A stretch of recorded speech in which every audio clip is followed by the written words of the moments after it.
J'ai un petit message là, j'aimerais qu'on puisse prier le Seigneur. J'aimerais que le frère te prie pour moi, pour le Seigneur. Seigneur, je te loue, je te rends grâce de ce que tu nous donnes chaque jour.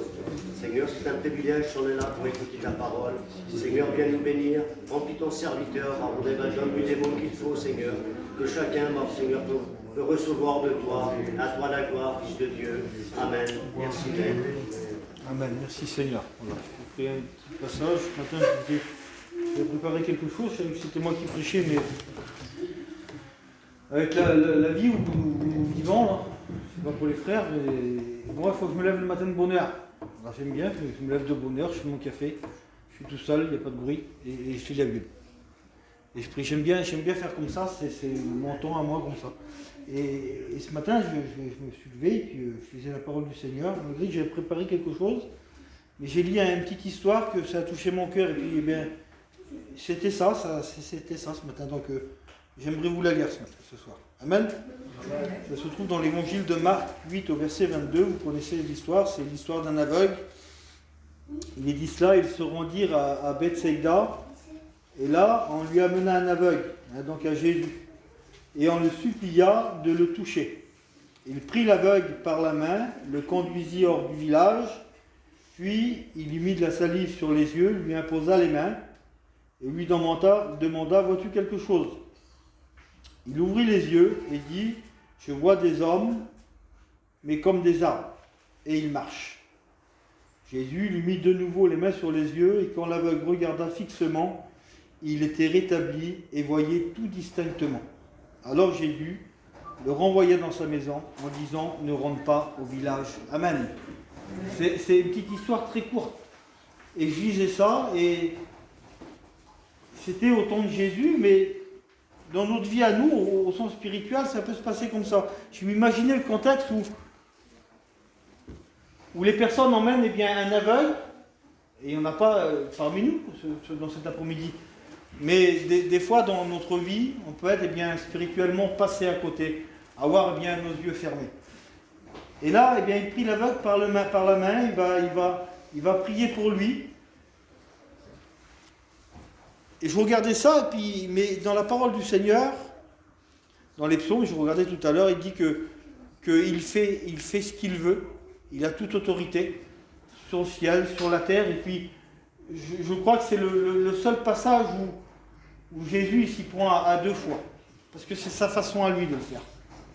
Malgré qu'il avait l'autorité de le faire tout de suite, mais Jésus s'y prend autrement, et puis la façon dont Jésus fait, ce sera toujours la bonne.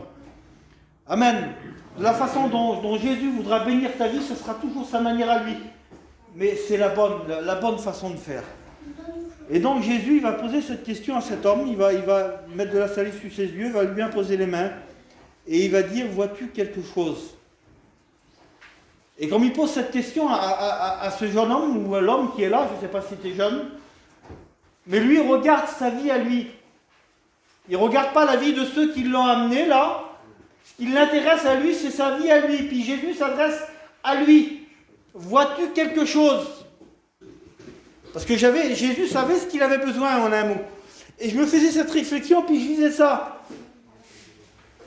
Bien souvent où on vient à la réunion, bien souvent où la parole de Dieu, cette semaine, elle a été prêchée, mardi, je n'étais pas là. Mais Dieu parle.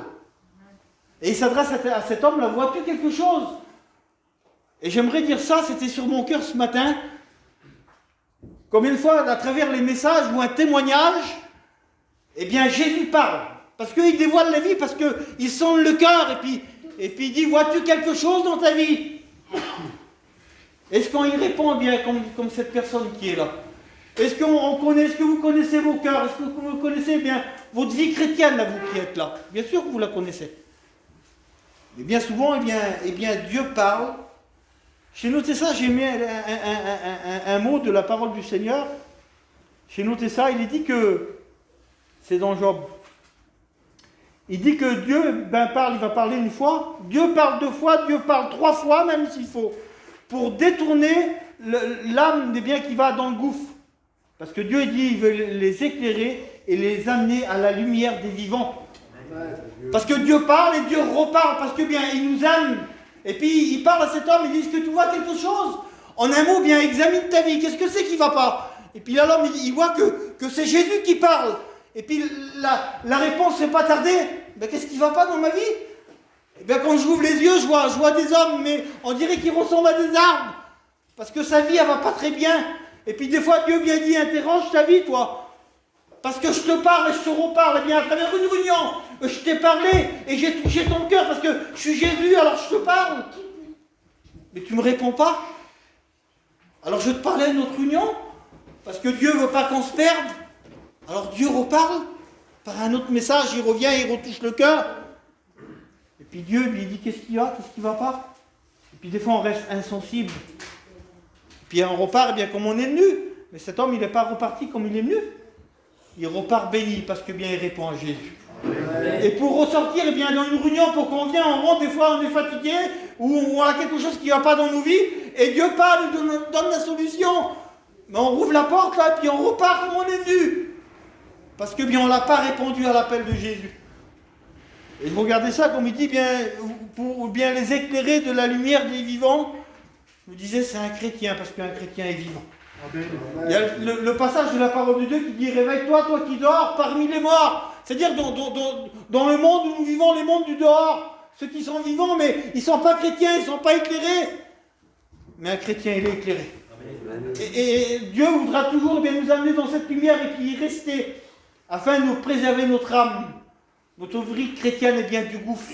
Il veut qu'on suive toujours dans la lumière. Alors Jésus lui parle. Ben, il dit, je vois des hommes bien comme des arbres. Et vous savez ce qu'il va faire Jésus? Il aurait pu le faire tout de suite en premier. Ben, Jésus lui mit de nouveau les mains sur les yeux. Puis Jésus bien pris pour lui. Et puis à ce moment-là, bien, l'aveugle va regarder fixement, il était rétabli. Et il voyait tout distinctement. Parce que dans son cœur, il a répondu à la parole de Dieu. De réellement, ben oui, je veux te dire ce qui ne va pas dans ma vie. Bien souvent, on rentre ici, puis tu as quelque chose dans ton cœur ou dans ta vie, puis tu ne veux pas lui dire. Et la parole de Dieu te parle, et puis on sait comment ça nous parle. Parce que bien, on est animé du même esprit, puis cet esprit vit en nous. Et puis Dieu dit, bien, je sais ce que tu as dans ton cœur, alors je te le dis, à travers ma parole. Et puis Jésus le savait, mais il pose la question, alors qu'est-ce qui ne va pas? Qu'est-ce qui ne va pas dans ta vie, dans cet après-midi? Qu'est-ce qui ne va pas? Comme je regardais ça, et puis, vous savez ce qu'il fait avant tout, Jésus, là? Parce qu'il parle au début et à la fin. Il prend l'homme, là, il prend par la main, la Bible nous dit, et il l'emmène hors du village. Et à la fin, une fois qu'il est guéri, il dit, va dans ta maison, Jésus. Mais il dit, va plus au village.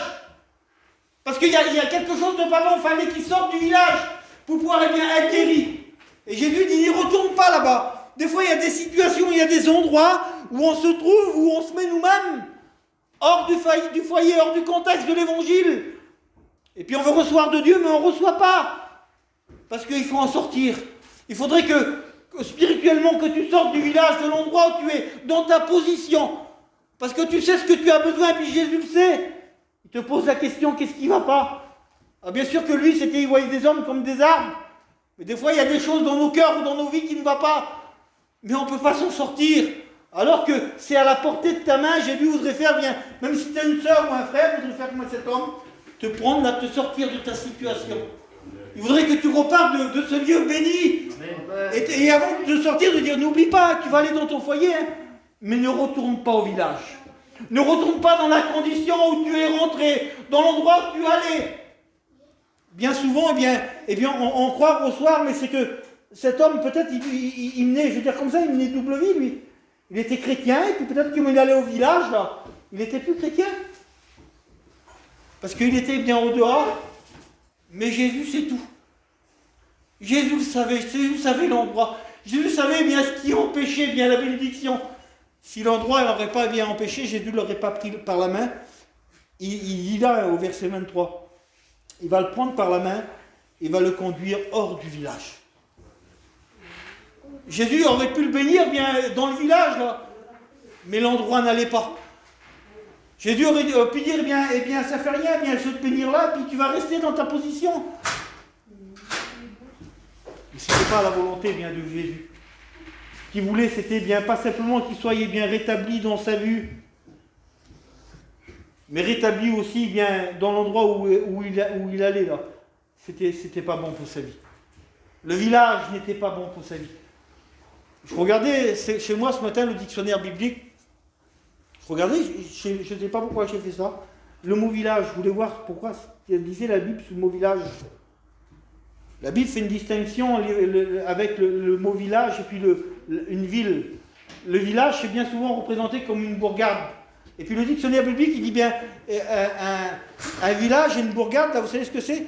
Eh bien, c'est pas fortifié. Il n'y a pas de muraille. Et il dit que l'ennemi peut venir, et puis parce qu'il n'y a pas de muraille, à tout instant, c'est pas protégé. Il n'y a pas de protection dans le village. Dans la vie du dehors, ou dans des fois les contextes où on se trouve, eh bien, on est en proie à l'ennemi, on est en proie aux problèmes, on est en proie aux difficultés. Il semblerait qu'il est bien ce village, mais il ne vaut rien du tout.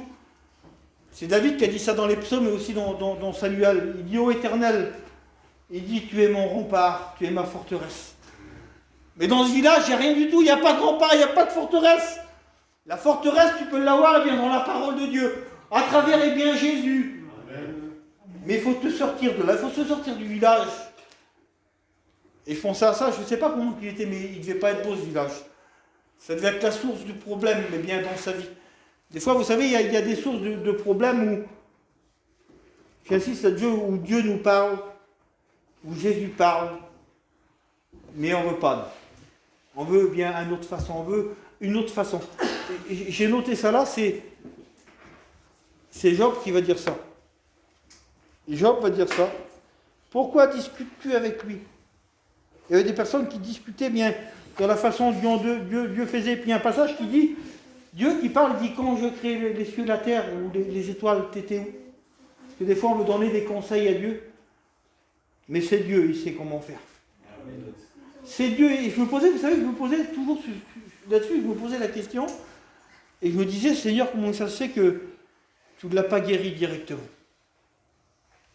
La Bible nous dit qu'il fait tout, il a toute autorité, il peut le faire comme il veut, mais c'était sa façon à lui, il voulait amener cette personne bien, à réfléchir. J'aimerais que tu réfléchisses sur ta vie. J'aimerais bien enlever bien, cet homme-là qui est là, quand Jésus va lui dire, bien vois-tu quelque chose? J'aimerais que tu regardes ta vie à toi. Vois-tu quelque chose dans ta vie qui ne va pas? Vois-tu quelque chose dans ton langage ou dans ta marche? Je ne sais pas moi, c'est parce qu'on est différent de cette personne-là, mais c'est au sens spirituel. Des fois on a besoin que notre vue soit rétablie. Il voit des personnes comme des arbres. Tout à l'heure, sur ma chaise, je pensais à ça là. Un arbre c'est gros, hein. Il y a un passage de la parole de Dieu qui dit ça. Avant de voir la paille dans l'œil de l'autre, regarde la poutre que tu as dans ton œil. Lui, c'était plus qu'une poutre, il voyait les autres, il les voyait comme des arbres. C'était important. Parce qu'on reconnaît bien pour les autres. Mais des fois, on ne reconnaît pas pour nous-mêmes. On est aveuglé, on rentre ici, on a un besoin, mais ça va s'arranger. Et je l'ai accepté dans mon cœur, ce que la parole de Dieu a dit. Mais je repars comme ça, je repars au village. Alors plutôt qu'il faut dire à Jésus, oui, là, parce que lui, il dit, je vois des hommes comme des arbres, mais moi je peux le dire dans cet après-midi. Seigneur, je vois mon état, je vois ma faiblesse, je vois mon souci, je vois mon problème et je m'en sors plus. Mais si tu fais comme ça, ben, tu vas repartir de ce lieu, mais béni. Tu ne repartiras pas dans ton problème, dans ta difficulté. Mais il faut faire comme cet homme. Il aurait pu faire cet homme, il aurait pu bien repartir, de dire bien non. Parce que des fois on le fait. Des fois on peut un peu de bénédiction. Imaginez-vous cet homme-là. Alors il est là, il est aveugle. C'est comme si que Jésus laisse entrevoir un peu parce qu'il touche son cœur. De dire tu es aveugle, parce qu'il y impose les mains Jésus là. Hein. Donc il se passe quelque chose. Et puis il ouvre les yeux et puis il commence à entrevoir, c'est flou encore. Mais il voit qu'il se passe quelque chose. Et il ne veut pas en rester là. Il aurait pu dire, eh bien oui, mais avant, je ne voyais rien du tout, moi. Maintenant, je vois des arbres, c'est déjà bien de voir un arbre, c'est bien déjà. Alors je repars comme ça, je vois un arbre maintenant. Vous comprenez? Sa vie était floue. Mais il ne veut pas d'une vie floue, lui. Alors il dit, Seigneur, eh bien non, c'est encore flou dans ma vie. C'est flou dans ta vie, alors bouge pas. Fais-le bénir pleinement. La Bible nous dit que Dieu, eh bien, il va étendre ses mains, puis il va voir, eh bien, et être établi, et voyez tout distinctement. Vous savez, des fois, on vient à la réunion, et puis, eh bien, on se contente d'un peu, eh bien, un peu, Dieu vient visiter nos cœurs à travers un chant, à travers une prière d'un frère ou une sœur, et puis ça découle sur nous. Alors, ça me suffit. Ça me suffit un peu de parole de Dieu, et je repars comme ça. Seigneur, j'en prendrai un peu plus tard. Alors que Dieu veut te bénir maintenant. Il veut la sincérité de ton cœur, voir si simplement mais tu te contentes eh bien, d'un petit cantique, d'un peu d'une prière, et repartir eh bien, dans ce village là, qui n'est pas bon. Et si tu vas lui dire, Seigneur, eh bien j'ai écouté les cantiques, j'ai écouté ta parole, et j'ai vu que tu m'as parlé, eh bien, réellement, Seigneur, je vais faire comme cet homme. Je ne veux pas avoir une vie floue, je ne veux pas avoir une vie troublée, mais viens rétablir, Seigneur, dans ma vie, que ma vie soit nette. Mais ça, c'est à t'apporter à toi. Jésus le fait, eh bien lui, dans sa manière à lui. Et des fois, vous savez, ça nous déplaît. Naaman, ça lui déplaisait. Naaman, la décision de Dieu, ça ne lui plaisait pas comme ça. Je ne m'avais pas dit comme ça, moi. Mais il a fallu, pour être eh bien rétabli, pour être guéri complètement, il a fallu qu'il se plie bien à la volonté de Dieu, parce que c'était la bonne. Peut-être qu'il disait, j'avais des belles rivières chez moi aussi là-bas. Il y a des choses qu'on pense avoir bien au dehors, ça ne vaut rien. Ce que tu as besoin, c'est d'être visité par Jésus. Tu as besoin de prendre sa main à lui et de te sortir bien du problème. C'est lui qui a besoin de te prendre la main. C'est lui qui va t'en sortir. Mais ne ressort pas bien de ce lieu de la façon dont tu es rentré. Ne rentre pas bien dans ton foyer de la façon dont tu es rentré là avec ton problème. Mais repars béni de la part de Jésus. Amen. Et je regardais ces quatre là. Les quatre, je ne sais pas, sûrement que c'était des chrétiens. Ils connaissaient Jésus. Et eux, ils vont l'amener physiquement. Et je me disais ça. Et je prends les sœurs, et je prends les frères aussi. Je prends Manique, je me prends moi, je prends tous les chrétiens qui sont là. Parce qu'on prie les uns pour les autres. Et à travers les prières, bien moi, les prières, je dis Seigneur, s'il y en a qui sont en problème, en difficulté, je prie pour les futurs étudiants, je prie pour Manique, je prie pour tout le monde, vous qui êtes là. Et parce que je ne connais pas vos cœurs, alors je dis Seigneur, eh bien bénis-les dans leurs besoins, dans leurs soucis, dans leurs problèmes. Et c'est ce qu'ils vont faire eux là. Ils savent où il y a la solution. Alors bien à travers les prières des frères et sœurs, eh bien tu te retrouves là. Et Dieu te parle. Parce que quand on remet quelqu'un devant Dieu, eh bien Jésus est attentif. Il n'était pas indifférent aux personnes qui ont amené, Seigneur, je te le présente, lui. Il a besoin de ta grâce. Et moi, je vous présente, et puis Dieu parle, et puis Jésus est attentif aux prières que vous annoncez. Alors il parle et il veut bénir. Il veut répondre aux prières. Il veut répondre à ton besoin. Mais il veut te prendre par la main et il veut te sortir du village. Il veut t'en sortir si tu le veux. Et puis cette personne, il demande pas. Comment je pourrais dire? Il dit pas, non, je veux pas. Ce qu'il voulait, c'est être béni. Il ne regarde même plus aux autres, il ne regarde même pas ce qui l'entoure. Ce qu'il veut, c'est être béni. Est-ce que tu vas être béni? Est-ce que tu veux te sortir de ton problème? Est-ce que tu vas avoir du résultat dans ta vie? Alors je vous redis, ne rentre plus au village. Sors de ce lieu béni de la part de Dieu. Guéris s'il le faut, si Jésus veut. Mais ne sors pas de la façon que tu es rentré. Il n'est pas reparti de la façon dont il est venu. Comment qu'il a dû le serrer dans son cœur, le problème? Comment ses yeux ont dû s'ouvrir? Comment qu'il a dû voir, de dire, j'avais pas fait attention. Je n'avais pas attention à l'endroit où j'allais là. C'était la cause de mon problème. Alors Jésus lui dit, je t'ai sorti du village, là, mais n'y rentre plus, va dans ton foyer. Il y a des choses, des fois, où on fait... N'importe quoi, ça peut être un exemple, des cachets, de l'alcool, des cigarettes, ce que vous voulez. On y retourne, on vient vers Jésus des fois pour être bien libéré ou guéri. On sort d'ici, mais on y retourne au petit village. La source de problèmes, de difficultés. Alors que Jésus agit, qu'on n'y retourne pas dans cet après-midi. J'aimerais d'un seul cœur, tous ensemble, dans la façon dont on est rentré, parce qu'on a des besoins différents, de dire, ce problème que tu as dans ta vie, le problème que tu as ou la difficulté que tu as, t'enlèves son nom, à la place tu marques village. Et tu dis, Seigneur, en sortant d'ici, je ne veux plus y aller. Je ne veux plus être dans ce problème, je ne veux plus être dans ce village. Je ne veux plus, eh bien, Seigneur, être dans les cachets. Vous mettez ce que vous voulez. Ben, tu changes les cachets par village. Tu changes tes soucis par village. Tu changes ton problème par village. Et tu dis, Seigneur, j'ai compris, tu veux m'en sortir.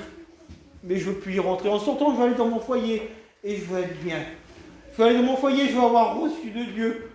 Je veux laisser le village de côté. Et puis, c'est à la portée de ta main. Pourquoi à la portée de ta main? Parce que si tu fais ça, il y a la main de Jésus qui t'en sort. Mais il faut que tu la saisisses. Et je ne veux pas aller plus loin, c'est ce que j'avais sur mon cœur. Mais tu as compris le message que Dieu, qui parlait à cet homme, il t'a parlé à toi. Vois-tu quelque chose? Vois-tu quelque chose dans ton cœur, dans ta vie? Alors fais confiance à Jésus. Dis-lui, Seigneur, j'ai vu ça qui ne va pas dans ma vie. J'ai vu tel problème, telle difficulté. Comme cet homme lui dit là. Et Jésus intercède. Et Jésus le bénit. Et Jésus va intercéder pour toi. Si tu lui dis, parce que tu as compris, c'est le mot de Jésus, vois-tu quelque chose? Si tu vois quelque chose dans ta vie qui te gêne, qui t'empêche d'avancer, dis-lui à Jésus. Et tu vas repartir de ce lieu béni. On prie le Seigneur. Je veux louer ton nom, Seigneur Jésus-Christ. Je veux dire merci. Merci parce que tu es vivant. Merci parce que tu sais comment faire, Seigneur. Merci parce que tu es celui qui rétablit, qui nous sort de nos problèmes, de nos difficultés. Et tu nous donnes un conseil de ne pas y retourner, Seigneur. Nous ne voulons pas retourner dans nos soucis, dans nos problèmes, dans nos difficultés, Seigneur. Mais bénis-nous ensemble, qu'on ressorte de ce lieu. Bien bénis, Seigneur. Bénis mes soeurs qui sont là, bénis mes frères. Parce qu'on a besoin de toi, on a des problèmes différents, des soucis différents, Seigneur. Mais on veut écouter ta voix à toi. Voulant te dire, répondre nos cœurs, de dire, Seigneur, ce que je vois, ben c'est telle chose, j'ai tel besoin. Saisis la main de Jésus dans cet après-midi. Que la gloire te soit donnée, Seigneur. Priez le Seigneur dans la liberté. Gloire à Dieu. Merci Jésus.